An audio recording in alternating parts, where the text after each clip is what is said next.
Okay, let's talk about DNA sequencing. So, for simplicity's sake, I will try to do it in one tube, but keep in mind that the Sanger method, the way I'm going to talk about, is done in 4 separate tubes, right? So, just to save time, I'm going to do it in one tube. So, we start with a piece of DNA, and we would like to know this sequence.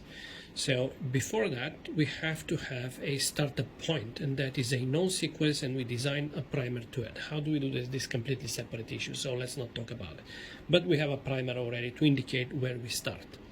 Then in the reaction mix, as for every PCR, we add A, T, G, and C. However, A, T, G, and C come in 2 separate types.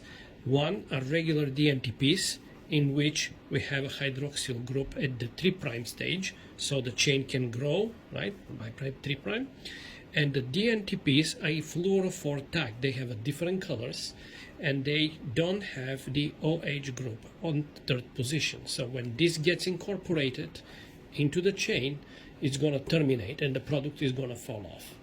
Okay, so then here's what's happening. Okay, if we have on the first run, okay, we expect T to be added to the chain right here, but T has a 2 equal nucleotides. One is going to be tagged with a black fluorophore in the chain termination, and the other one is regular.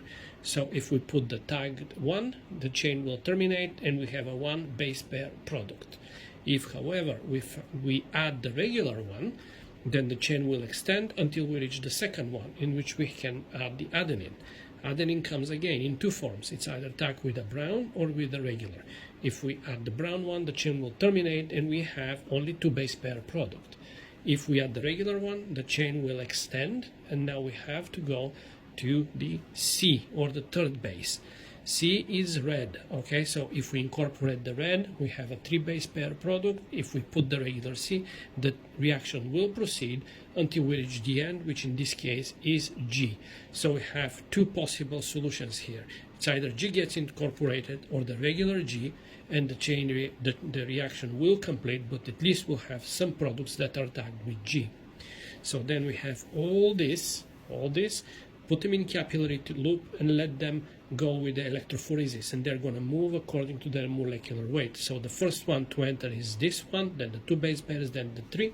Hit it with a laser, and the computer is going to read the fluorophore and gives you the complementary sequence. All you have to do is convert it back, and you will know the sequence.